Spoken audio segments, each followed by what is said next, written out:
से स्प्रिंकल कर देना उसके ऊपर, तो सुबह वो सारे मर जाएंगे। Oh really? हाँ, उससे हम बहुत कम कर देंगे इसकी कॉस्ट। उससे आधा हो जाएगा मतलब कॉस्ट हाँ। पूरा। तो सबके पास अवेलेबल होता है और वो ज्यादा कॉस्टली भी नहीं है, तो पोटेशियम और आयरन का मतलब बाहरी फर्टिलाइजर नहीं लेना पड़ेगा। वाह, क्या ग्रो भी इजीली होंगे, एवरग्रीन भी है और किचन में भी बहुत अच्छे से यूज होता है। तो आई थिंक स्टार्टिंग में अगर कोई सोच रहे तो ये जो चीजें वो ज्यादा करें। हैंगिंग में पर्पल हार्ट सबसे बेस्ट है। से 1.5 किलो टमाटो का हार्वेस्टिंग होता है हर हफ्ते। 10-15 दिन में आपको वो स्प्रे कर देना है, आपकी 90% प्रॉब्लम उससे सॉल्व हो जाएगी। टेरेस गार्डनिंग स्टार्ट मत करना अगर आपके पास पूरी इंफॉर्मेशन नहीं है तो, बिकॉज ये सिर्फ हॉबी नहीं एक लाइफस्टाइल है। नमस्कार मित्रों, मैं हूँ यशवी अघारा और आप मुझे देख रहे हैं कृषि एसेट चैनल पर। आज के इस एपिसोड में हम जानेंगे टेरेस गार्डनिंग स्टार्ट कैसे करें, कौन से क्रॉप लेने चाहिए, उसे उगाना कैसे है और उसे मेंटेन कैसे करें। इन शॉर्ट टेरेस गार्डनिंग के बारे में step by step road map आपको मिलेगा इस एपिसोड में। और एक खास बात, इस पॉडकास्ट को एंड तक जरूर देखिए बिकॉज हम आपके साथ शेयर करने वाले हैं सीक्रेट टेरेस गार्डनिंग हैक। तो जरूर बने रहिए एंड तक। और आज के हमारे एपिसोड के स्पेशल गेस्ट है श्रुति। तो without wasting time let's get started. Shruti, कैसे है आप? सबसे पहले ये बताइए। मैं मजे में हूँ। Very nice. तो थोड़ा सा पहले अपना इंट्रो दे दीजिए हमारी ऑडियंस को। अच्छा, ओके। मेरा नाम फटानिया श्रुति है और मैं हॉर्टिकल्चर बीएससी हॉर्टिकल्चर कर रही हूँ फिलहाल, और उसके 3rd ईयर में हूँ। और बस चल रहा है कॉलेज अच्छे से, और घर पे टेरेस गार्डनिंग भी चल रही है, उससे कुछ सीख कर। वाह, वेरी नाइस। ऑडियंस के लिए ये बता दीजिए कि हॉर्टिकल्चर क्या होता है, बिकॉज ज्यादातर लोगों को एग्रीकल्चर के बारे में पता है। हाँ। पर हॉर्टिकल्चर से अभी भी लोग वाकिफ नहीं है। तो हॉर्टिकल्चर का मीनिंग क्या है? तो horticulture normally fruits, vegetables, flowers plant, ornamental plants, उन सबको ग्रो करना, मेंटेन करना, उसकी ब्रीडिंग करना, नई नई हाइब्रिड वैरायटीज को डेवलप करना, वो सब कुछ हॉर्टिकल्चर में आता है। सो इन शॉर्ट जिसे हम बागवानी फसलें बोलते हैं वो सारी हॉर्टिकल्चर में आती है। ओके, तो सबसे पहले ये बताइए कि टेरेस गार्डनिंग या होम गार्डन हम जिसे बोलते हैं वो क्यों करना चाहिए, इतना इम्पोर्टेंट क्यों है? सबसे इम्पोर्टेंट है कि हम अगर बाहर बाजार से कुछ लाकर खाते हैं और घर पे पकाया हुआ हमने खाया, वो सबसे ज्यादा मीठा लगेगा। या ऑफ कोर्स। हाँ। तो ये ज्यादा कॉन्सेप्ट सबके माइंडसेट होता है। तो अगर साइकोलॉजिकली भी हम देखें तो जो इतने सारे प्लांट्स हैं, स्ट्रेस एनर्जी को सक कर लेता है और एक फ्रेश एनर्जी प्लांट से आपको मिलती है। तो साइकोलॉजिकली भी बेनिफिट है कि पॉजिटिविटी देंगे प्लांट्स आपको। एंड सेकेंडली, जैसा कि आपने बताया कि खुद सब्जियां उगा के अपने हाथ से तोड़ के खाने में जो मजा है वो बाहर से मार्केट में ला के खाने में नहीं है। हमारा एक एक्सरसाइज नहीं होता है, सबका ये प्रॉब्लम होता है कि एक्सरसाइज नहीं कर रहे। तो गार्डनिंग से एक्सरसाइज हो जाता है। जब आप मिट्टी भरते हैं या फिर कटिंग करते हैं तो उसमें झुकते हैं और चल के, मतलब थोड़ा एरिया है तो चलते हैं हम कई सारी बार, तो एक एक्सरसाइज का भी फायदा रहता है। उससे आपकी मेंटल हेल्थ के साथ आपकी फिजिकल हेल्थ भी अच्छी रहती है। या श्योर। तो मतलब इन शॉर्ट टेरेस गार्डनिंग से एक तो आप सेविंग्स भी कर पाओगे, फाइनेंशियली भी हमारे लिए अच्छा है, एक्सरसाइज भी हो जाएगी, मेंटली भी स्ट्रेस रिड्यूस करेगा। तो फाइनेंशियल, फिजिकल और मेंटली तीनों तरीके से हमारे लिए बेनिफिशियल है वेजिटेबल गार्डन। तो चलिए, अब सबसे पहले आती है एरिया की बात। तो अगर कोई टेरेस गार्डनिंग स्टार्ट करना चाहता है अपनी छत पे तो कितना एरिया होना चाहिए? या फिर अब ज्यादातर प्रॉब्लम ये है कि लोग अपार्टमेंट्स में रहते हैं। हाँ। तो जहाँ पर टेरेस हमें नहीं मिल पाता, तो बालकनी में भी क्या ये सेटअप कर सकते हैं और कैसे? हाँ, तो सबसे कम से कम 5 बाय 5 एरिया में तो अच्छा सा गार्डन बन जाएगा। लेकिन अगर आपके पास छोटा एरिया है तो वर्टिकल गार्डन भी आप यूज कर सकते हैं। मतलब दीवार पे ऐसे हुक्स लगाकर उसमें पोट्स लगाकर कर सकते हैं, अलग अलग रैंक्स बनाकर उसमें पोट्स लगा सकते हैं। और छोटा एरिया हो तो मतलब थोड़े से फल और फ्रूट्स होंगे तो आप उसका ख्याल अच्छे से रख पाएंगे, बड़े एरिया से बेहतर। तो छोटा सा एरिया कर सकते हैं। ओके, और उसके लिए लेआउट कैसे बनाए? लेआउट में तो मतलब आप बास्केट्स में और पोट्स को अरेंज कर सकते हैं, मतलब वेजिटेबल वाइज की, मतलब थोड़े से एरिया में कुछ वेजिटेबल के पोट्स रख दिए, फिर कुछ एरिया में कुछ फ्रूट्स के पोट्स रख दिए। और बास्केट्स और उन सब में जैसे कि धनिया, पुदीना, वो बास्केट्स में अच्छे होते हैं क्योंकि उसमें वो ज्यादा एरिया लेता है। तो पोट में नहीं करेंगे तो उसका बास्केट अलग रख सकते हैं आप। इस तरह आप लेआउट बना सकते हैं। ओके, जगह के अकॉर्डिंग हम हाँ। अरेंज कर देंगे उसे। और एक वो भी है कि जितनी हमारी बेल वाली सब्जियां हैं हाँ। क्रीपर्स, उनको हमें नेट भी प्रोवाइड करनी नेट होगी प्रोवाइड या करनी होती है। फिर स्टॉकिंग के लिए। ओके, तो अब कंटेनर्स के बारे में आपने बताया, तो वही ज्यादा डीप में बता दीजिए कि कौन सी साइज के कंटेनर्स और किस टाइप के कंटेनर्स लगते हैं। तो नॉर्मली टमाटर, ब्रिंजल, वो सारे वेजिटेबल्स होते हैं छोटे छोटे वाले, तो उसमें 5 इंच का या फिर 6 इंच का कंटेनर मतलब अच्छा रहता है। ओके। और जैसे कि बड़े क्रीपर्स है, जैसे कि वालोर पापड़ी है अपना, तो उनमें बड़ा कंटेनर चाहिए क्योंकि वो बड़ा ग्रो होता है और उसको हम वो प्रोवाइड करेंगे पूरा लेआउट की, जिससे वो ऊपर क्रीप कर पाए। और कंटेनर की तो ये है कि हम गनी बैग्स यूज कर सकते हैं, फिर प्लास्टिक बैग्स भी यूज कर सकते हैं, और मिट्टी के गमले भी यूज कर सकते हैं। वैसे चिनाई माटी उन सब के भी गमले मिलते हैं। और सबसे बेटर मिट्टी के गमले हैं, क्योंकि वो जब समर में धूप होती है तो वो उसको ठंडक देते हैं मिट्टी को, तो मिट्टी के गमले सबसे बेटर है। मतलब अगर गनी बैग्स लें तो आप उसको एक ही साल यूज कर पाएंगे, क्योंकि नेक्स्ट ईयर वो सड़ जाएगा, उसको हमें चेंज करना पड़ेगा। तो प्लास्टिक बैग्स, और उससे वो वन टाइम इन्वेस्टमेंट है। वैसे तो मिट्टी के गमले महंगे आते हैं, लेकिन वन टाइम इन्वेस्टमेंट है, आप अरेंज कर सकते हैं। तो जो गनी बैग्स है उसे हम रीयूज नहीं कर सकते, बट जो प्लास्टिक बैग्स अभी चल रहे हैं वो ग्रीन वाले, वो या फिर हम मिट्टी के गमले रख मिट्टी के सकते गमले। हैं। ओके, अब बात करते हैं मीडिया के बारे में। यानी मिट्टी ले ली, गमले में डाल दी और उगा दिया, पर एक्चुअली प्लांट को भी सांस लेने के लिए हवा चाहिए होती है थोड़ी सी, जो कि मिट्टी में एकदम ही वो पॉरेशन नहीं हो पाता। तो आप बताइए कि आप अपने वेजिटेबल गार्डन में मीडिया प्रिपरेशन कैसे करते हैं। तो सबसे पहले तो अगर आप किसी खेत में से मिट्टी लाए या फिर आसपास में किसी किधर खुदाई हो रही, तो उस तरह से आपने मिट्टी ली, तो उस मिट्टी को सबसे पहले तो हमें सुखाना है धूप में, जिसकी वजह से उसके जो माइक्रो ऑर्गेनिजम्स होंगे वो सारे मर जाएंगे। उसको 3 से 4 दिन तक धूप में सुखाना है। और उसके बाद उसमें प्रोसेसिंग करना है, आपको एंटी फंगल डालना है, जैसे कि ट्राइकोडर्मा डाल सकते हैं। और उसके बाद बोनमिल डालना है, मतलब हर एक गमला में आप 3 से 4 ग्राम बोनमिल डाल सकते हैं। और उसके बाद कोकोपीट भी थोड़ा सा मिक्स करने, एरेशन बढ़ेगी। और मेन थिंग ये है कि अगर आपने कोई पोट में मिट्टी भरनी है, तो नीचे 4 से 5 सेंटीमीटर का एक मिट्टी का लेयर बनाना है। उसके बाद उसमें कोकोनट स्ट्रॉ डालना है, या फिर राइस स्ट्रॉ या फिर व्हीट स्ट्रॉ, आपको जो भी अवेलेबल हो वो डालना है। और उसके बाद वो 4 से 5 सेंटीमीटर का लेयर बनाना है। उसके बाद ऊपर से मिट्टी भरनी है, जिसकी वजह से वो जो मॉइस्चर होगा वो छाने नहीं देगा, उसमें मॉइस्चर रेगुलरली रहेगा। आपको अगर आप 1-2 दिन डालना भूल गए पानी, तो वो मॉइस्चर मेंटेन रहेगा उसमें। Okay okay, get it. और ये जो सारी चीजें आपने बताई, कोकोपीट, ट्राइकोडर्मा, तो ये किसी को लेना है तो कहाँ से लेंगे। एग्रीकल्चर, आपके पास कोई यूनिवर्सिटी हो, कैंपस हो, वहाँ पे अवेलेबल है। और वो एग्रो केमिकल्स वाले की दुकान भी है, उधर भी आराम से मिल जाएगा। और राइस और वो सब तो अभी किसी के खेत में भी होता है राइस, और वो उधर से ले लेंगे। ओके देन, तो अब आगे बढ़ते हैं। मीडिया के बाद हम जानते हैं कि कौन सी सीजन में हमें कौन सा क्रॉप लेना चाहिए, ताकि उस हिसाब से हम उसके सीड्स ले पाए। हाँ, तो नॉर्मली विंटर में टमाटर, ब्रिंजल, फिर चिली होता है, फिर अपना वालोर पापड़ी होता है, वो इजीली ग्रो करते हैं। और समर में तो ज्यादातर क्रॉप्स मुरझा जाते हैं, लेकिन भिंडी भी ले सकते हैं समर में, क्योंकि अच्छी होती है। और मॉनसून सीजन में अपने लॉन्ग बीन्स और भिंडी बहुत अच्छी तो होती है, क्योंकि उसमें ना सबसे मेन प्रॉब्लम एफिड्स की होती है। तो ऊपर से बारिश आ रही है, तो वो लॉन्ग बीन्स में ना एफिड्स का इन्फेक्शन नहीं होने देंगी। तो ये भिंडी और लॉन्ग बीन मॉनसून में लेने का ये फायदा होता है कि हमें पेस्टिसाइड उसमें नहीं डालनी पड़ती है एफिड के लिए।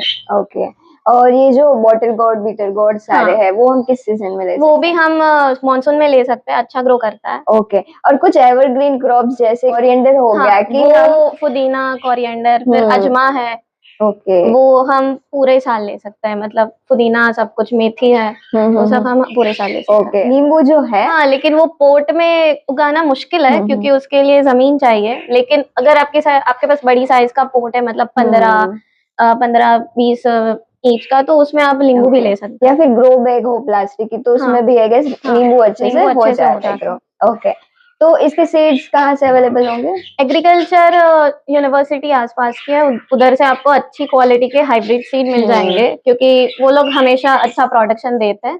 और आप एग्रो केमिकल्स वाले की दुकान पे भी या उधर से मिल और जाता अगर है। बाय चांस अगर आपके आसपास एग्री यूनिवर्सिटीज एंड ये है तो बहुत ही अच्छी बात है, पर अगर नहीं है तो मैं डिस्क्रिप्शन में एक लिंक ऐड कर दूंगी, वहां से आप ऑनलाइन अभी बहुत सारे ऐसे एप्लीकेशंस हैं जो अच्छी क्वालिटी के सीड्स और सारे इक्विपमेंट्स टूल्स जो आपको चाहिए होंगे वो सब अवेलेबल हो जाएगा ऑनलाइन ही। सो आगे बढ़ते हैं श्रुति। अब बात करते हैं इरिगेशन की। एक बहुत ही इंपॉर्टेंट एस्पेक्ट है कोई भी फार्मिंग के लिए, हम टेरेस गार्डनिंग क्या बोल रहे हैं। तो इरिगेशन में कब इरिगेशन देना चाहिए और कितना देना चाहिए? तो इरिगेशन का तो ये है कि अगर समर और विंटर में तो रेगुलर इरिगेशन इम्पोर्टेंट है, क्योंकि गमला है तो ज्यादा पानी ले नहीं पाएगा, तो रेगुलर इरिगेशन करना पड़ता है। मतलब और इरिगेशन का टाइम भी फिक्स रखे कि मतलब अगर आप शाम को रोज इरिगेशन दे रहे हैं तो उसी टाइम रोज इरिगेशन दे, टाइम उसका चेंज ना करे, और धूप में कभी इरिगेशन नहीं देनी है। ओके, और या तो सुबह जल्दी या हाँ, तो शाम या तो को। शाम को। Okay. और उसके बाद इरिगेशन का जो एक नाप रखे, जैसे कि हम नॉर्मली सब पाइप्स यूज करते हैं कि ऐसे नल चालू कर दिया और पाइप से देना स्टार्ट कर दिया, और फिर मौसम अच्छा है तो मतलब पता ही नहीं चला कि कितना पानी दे दिया। हाँ, और फिर पौधों का तो हाँ, क्या है कि ज्यादा पानी आया तो वो मुरझा हाँ, जाएंगे, कभी कम पानी दे दिया जल्दी जल्दी में तो वो भी, इसलिए एक बकेट रखे, या फिर हमारे जो वाटर टैंक्स भी आते हैं देने के लिए, हाँ, तो उसका यूज करें कि मतलब नॉर्मल साइज का गमला है तो उसमें एक बकेट डाले, बड़ी साइज का है तो उसमें 2 बकेट का नाप रखे कि मतलब ये 2 डालना है। तो ये एक नाप रखना इम्पोर्टेंट है इरिगेशन के लिए। Of course. मतलब अगर ज्यादा पानी दे दिया तो भी हमारा प्लांट मुरझा जाएगा, और अगर कम पानी दे दिया तो वो गुस्सा हो जाएगा। तो प्लांट्स को सही मेजरमेंट से पानी देना, और जैसे कि आपने बताया एक टाइम पे रोज पानी देना बहुत इंपॉर्टेंट है। तो सनलाइट के बारे में क्या ध्यान रखना पड़ेगा हमें? सनलाइट में तो जो नॉर्मली वेजिटेबल्स है वो सन लविंग है, तो उन सबको आप टेरेस पे ऐसे ही खुला रख सकते हैं। लेकिन जैसे कि हमारी बीन्स है, और मतलब जैसे बीन्स है वो सारे लेग्यूमिन्स के क्रॉप्स है, वो सारे उन सबको छाया चाहिए थोड़ी। ओके। तो उसको मतलब जैसे कि हमारी एक दीवार है तो उस दीवार से चिपका कर आप उसका पोट रख सकते हैं, तो उसको वो कम धूप मिलेगी। और आप शेड नेट या फिर उसका भी यूज कर सकते हैं ऊपर लगाकर। ओके। और जो बेल वाली जो सब्जियां है हमारी, उसे किस तरीके से मेंटेन करें? हमें ऊपर उसके लिए रस्सियां बांध सकते हैं, उसका पूरा ऐसे मंडप बना सकते हैं, और उस पे वो चढ़ के मतलब पूरे में फैल जाएगा, तो आपको हार्वेस्टिंग करना भी ज्यादा इजी रहेगा कि सीधा ऊपर से तोड़ लेना है। तो अब न्यूट्रिएंट मैनेजमेंट की बात करते हैं कि हमारे पौधों को कौन से फर्टिलाइजर्स की जरूरत पड़ेगी, क्या बाहर से ही ला सकते हैं या फिर घर पे भी कुछ हम दे सकते हैं उसे बना के? तो नॉर्मली घर पे जो हमारा रोज का हम खाना बनाते हैं तो उसमें जो सब्जियां होती है उसकी छिलके हैं, फिर बिगड़े हुए फ्रूट्स हैं, वो सब हम बाहर से लाते हैं तो बहुत सारा वेस्ट मटेरियल निकलता है, तो उसका हम यूज कर सकते हैं कंपोस्ट। उसको मतलब पहले तो सूखने देना है कि मतलब बड़ा सा कंटेनर में भरना है पूरा सीजन और उसमें सूखा देना है, और फिर उसको कंपोस्ट होने देना है। उसमें थोड़ी सी मिट्टी ऐड कर लो और फिर थोड़ा सा बाहर से लिया हुआ वर्मी कंपोस्ट डालकर उसको मिक्स करना है, और फिर वो जब अच्छे से मिक्स हो जाए, मतलब आपको वो जो छिलके है वो सब कुछ पूरा नहीं दिखना चाहिए, पूरा अच्छे से मिक्स होना चाहिए। हाँ, उसके बाद उसको आप जो पोट भरेंगे जब फिलअप करेंगे तो उसमें ऐड करने रहना है। ओके, तो ये हमारा ऑर्गेनिक मेन्यू रेडी है। कितने दिन लगेंगे इसको बनने में? इसको 1-1.5 महीना लगता है। 1-1.5 महीने तक? मतलब हमारा जो भी किचन वेस्ट है, किचन वेस्ट, हाँ, तो उसको हम एक कंटेनर में रखेंगे और उस पे ऐड करते जाएंगे। सूखने देना है और ऐड करना है उसमें। वो इंसेक्ट या पेस्ट का अटैक होता है तो कौन कौन से इंसेक्ट पेस्ट आ सकते हैं और उसको कैसे कंट्रोल करें? तो नॉर्मली घर पे जो हम वेजिटेबल्स उगाते हैं उसमें एफिड्स और मिलीबग्स का प्रॉब्लम मेन होता है, उसमें वो ज्यादातर आ जाता है। एक फॉर्मूला है घर पे मैंने बनाया हुआ है कि आपको घर पे हम छाछ बनाते हैं वो उसको 3 से 4 दिन तक गौमूत्र में मिक्स करके फर्मेंटेन होने देना है। ओके। और उसके बाद उसमें नीम ऑयल ऐड करके उसको स्प्रे करना है, तो हर 10-15 दिन में आपको वो स्प्रे कर देना है। आपकी 90% प्रॉब्लम उससे सॉल्व हो जाएगी, पेस्ट की और डिजीज की, सबकी। Okay, so this is one part of our secret hack. So organically without any pesticide, insecticide, आप इस तरीके से अपने वेजीज को ग्रो कर सकते हैं और इंसेक्ट पेस्ट से बचा सकते हैं। So this is very unique formula आपने जो बताया। और एक भी है। हाँ, और एक भी है, बताइए। अच्छा, वो हमें वुडन ऐश होती है, हाँ, उसको एफिड और मिलीबग के लिए भी यूज करते हैं। मतलब रात को धूप में तो नहीं, मतलब शाम को वो इनएक्टिव होता है, तभी उसको उस पे सिर्फ ऐसे स्प्रिंकल कर देना उसको ऊपर, तो सुबह वो सारे मर जाएंगे। Oh really? मतलब कि जो वुड ऐश है हाँ, wood ash कुछ भी मिक्स नहीं करना नहीं, उसमें? कुछ भी नहीं, सिर्फ wood ash. Only wood ash? आपने ये किया हुआ है ट्राई? किया हुआ है। ओके, मतलब अगर मिलीबग का इन्फेक्शन हाँ, हो चुका है हाँ, फिर भी? Okay, okay. सिर्फ वुड ऐश उस पे स्प्रिंकल करना है। Oh nice. और कौन से सीजन में ये वर्क करेगा? ये नॉर्मली हर विंटर में ज्यादा वर्क करेगा, मतलब Okay. समर में मैंने ट्राई नहीं किया, लेकिन विंटर में मैंने किया हुआ है कि okay, this is part 2 of our secret hack. Okay, आगे बढ़ते हैं। तो वीड का भी कोई प्रॉब्लम आता है क्या? नहीं, ज्यादातर तो गमले में या फिर आप बास्केट में करते तो वीड का तो प्रॉब्लम इतना, छोटे छोटे होते हैं तो आप वो कर लेते हैं निकाल Hand pick हाथ कर से। लेंगे। और हम मिट्टी हर साल नई नई लाते हैं, तो उसमें सीड का इन्फेक्शन वीड के वो भी नहीं आता है, तो हम हर बार रिन्यू करते हैं मिट्टी को।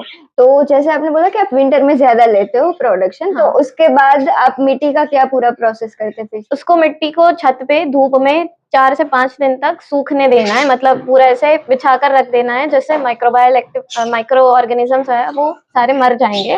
उसके बाद उसको अच्छे से मिक्स करना है, उसमें जो बड़े होते हैं उसको तोड़ना है और मतलब टेक्सचर अच्छा बनाना है, और उसके बाद उसमें फर्टिलाइजर डालना है। आप कोई भी डाल सकते हैं, जैसे कि ट्राइकोडर्मा एंटीफंगल के लिए, फिर कोकोपीट और वर्मी कंपोस्ट, और उसके बाद उसको अच्छे से मिक्स करना है और उसको बाद उसको गमले में फिल अप करना है। राइट। तो जैसे हमने कोकोपीट या वर्मी कंपोस्ट ऐड किया, उससे क्या होता है, एरेशन भी अच्छी रहेगी हाँ। हमारे मीडिया में, और एक मॉइस्चर भी कंजर्व करेगा, जैसे कि आपने पहले ही बताया। Okay, so now finally harvesting के बारे में बात करते हैं कि कौन से टाइम करनी चाहिए और कैसे। टाइम फिक्स नहीं है, लेकिन सुबह जब धूप बहुत ज्यादा ना हो, हल्की सी धूप हो, तब हार्वेस्टिंग कर लेनी चाहिए। हर पके हुए फ्रूट को ठीक से देखना है कि ये अच्छा ये पका है, तो उसी को पिकअप कर। नॉर्मली थिनिंग भी करना जरूरी है, क्योंकि सेम साइज के फ्रूट नहीं आएंगे, तो थिनिंग भी करना इम्पोर्टेंट है। जो जो क्रॉप्स आप ग्रो करते हैं उनकी हार्वेस्टिंग और राइपनिंग के इंडेक्स बता दीजिए कि अगर टोमेटोज है तो वो अब हम पता कर सकते हैं कि ये हार्वेस्ट हो गए, और कितने दिन तक हम ले सकते हैं वो हार्वेस्ट। अच्छा, तो टोमेटो क्या है कि वो ग्रीन होंगे, ग्रीन से स्टार्ट होंगे, तो कच्चे आप हार्वेस्ट, कई लोगों को पसंद है कच्चे, तो कच्चे भी हार्वेस्ट कर सकते हैं। और पक्के तो एकदम ब्राइट रेड कलर के टोमेटोज होंगे। फिर ब्रिंजल में तो आपने कौन सी साइज का ब्रिंजल ग्रो किया है वो आपको पहले देखना है, कि मतलब इतना बड़ा वो आपको जो सीड का पैक आएगा उसमें फोटो लगा होगा कि इतनी साइज का ब्रिंजल है, तो उतनी साइज का उसके बाद पिक करना है। और मिर्ची कई लोग हरी पिक करते हैं, हम लाल ज्यादा करते हैं क्योंकि उसको पकने देते हैं, तो उसका टेस्ट बेटर होता है। तो वो ग्रीन से जब लाल हो जाए उसके बाद हम उसको पिक करते हैं। ओके, और कितने दिन तक हम हार्वेस्ट लेते हैं इसकी? को एक सीजन पूरा चलेगा, मतलब विंटर के स्टार्टिंग में आपने मानसून खत्म हुआ, उसके बाद दिवाली पे आपने प्लांटेशन करके उसको ट्रांसप्लांटिंग कर दिया, ठीक है। तो फिर आपको पूरा मतलब अभी फरवरी मार्च एंडिंग तक आप ले सकते हैं। इस वक्त ज्यादा धूप है तो इस बार जल्दी सूख गए, वरना मार्च के एंड तक चलते हैं। और एक हफ्ते में इस बार टमाटो अच्छा ग्रो हुआ है, तो इस बार हफ्ते में 1 से 1.5 किलो टमाटो का हार्वेस्टिंग होता है हर हफ्ते। तो और वालोर पापड़ी भी 2 हफ्ते में मतलब 1 से 1.5 किलो उतरता है। तो इस बार मतलब आपको बाहर से वेजिटेबल्स लेने की इस बार हमने नहीं लिया। ये मेरा पर्सनल एक्सपीरियंस है कि इस बार स्टार्टिंग में जब टमेटोज की सीजन स्टार्ट हो गई थी, लेकिन बहुत महंगे थे, मतलब 80-100 ऐसे किलो होते थे, तो लेकिन उस वक्त हमारे घर पे ना टोमेटो की सीजन स्टार्ट हो गई थी, तो हमें उस वक्त बाहर से नहीं लेने पड़ते थे, घर पे ही मतलब एक तरह का पैसा बचाओ फायदा भी हो जाता है। तो वेजिटेबल्स में भी और ऑर्नामेंट में भी ट्रेनिंग प्रूनिंग कोई आप स्पेसिफिक उसके लिए बता सकते हैं कि ऐसे ऐसे आपको करनी है? पहला 1 या 1.5 महीना उसमें अगर फ्रूटिंग आए तो उसको निकाल देना है, और मतलब ओनली वेजिटेटिव ग्रो होने देना है उसको 1 से 1.5 महीने। हाँ, 1 से 1.5 महीना। उसके बाद उसका मतलब हार्वेस्टिंग लेना शुरू कर। जब छोटा वाला टमाटो लिया है तो उसकी साइड ब्रांचेस कम निकलने दे, मतलब उसको इरेक्ट ज्यादा मतलब सीधा ग्रो होने दे, साइड ब्रांचेस उसकी ना होने दे, उसकी वजह से क्या है कि हार्वेस्टिंग पे असर होता है, तो सीधा ही उसको सीधा ग्रो करने दे। हाँ। अगर ज्यादा फैल रहा है तो उसके काट दे। हाँ, हम देख रहे हैं कि यहाँ पर काफी सारे ऑर्नामेंटल प्लांट्स भी आपने बहुत अच्छे से मेंटेन किए हुए, इतनी ब्यूटीफुल लग रही है बालकनी। तो ऑर्नामेंटल्स के बारे में थोड़ा सा बता दीजिए कि कैसे इन्हें मेंटेन करना है। ऑर्नामेंटल्स आप लगाए तो एवरग्रीन ही ले, क्योंकि उसको मेंटेन करना इजी होता है। और सीजनल मतलब इतना, जैसे कि एडेनियम है तो वो डॉर्मेंसी में चला जाता है, विंटर सीजन आता है तो उसको मेंटेन करना हमारे लिए बहुत मुश्किल होता है, तो एवरग्रीन ही ले। और नॉर्मली आपकी नजदीकी कोई नर्सरी है तो उसमें से आपको पौधा लेना है, और रेगुलर ट्रेनिंग और प्रूनिंग करना इम्पोर्टेंट है, क्योंकि उसकी वजह से उसकी ग्रोथ अच्छी होती है।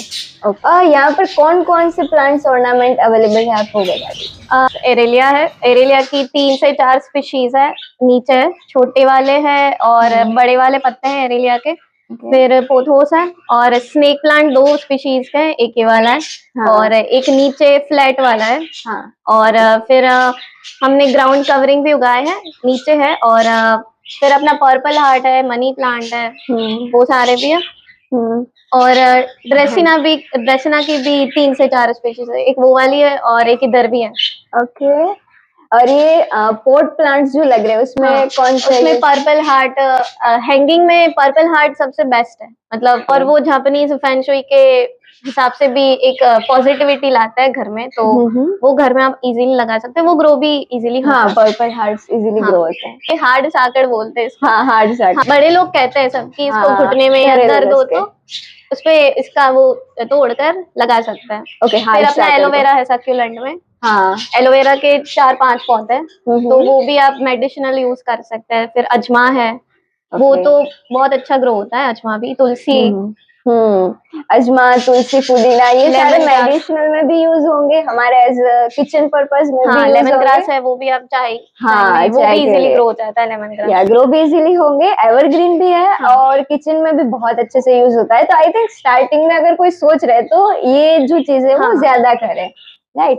ओके, अब कॉस्ट के बारे में बताते हैं कि स्टार्टिंग में कितनी कॉस्ट अप्रोक्सीमेटली आ सकती है, क्योंकि हमें कंटेनर्स भी लेने हैं, सीड भी लेंगे और एरिया वाइज उसे अरेंज करने में। तो कितना कॉस्टिंग है? नॉर्मली अगर आप स्टार्टिंग करना चाहे 10-15 गमले से, तो एक गमला मतलब 300-400 रुपए का मिल जाता है। तो उस हिसाब से आपका जो मतलब गमले का पूरा खर्चा है वो 6-7 हजार में हो जाएगा।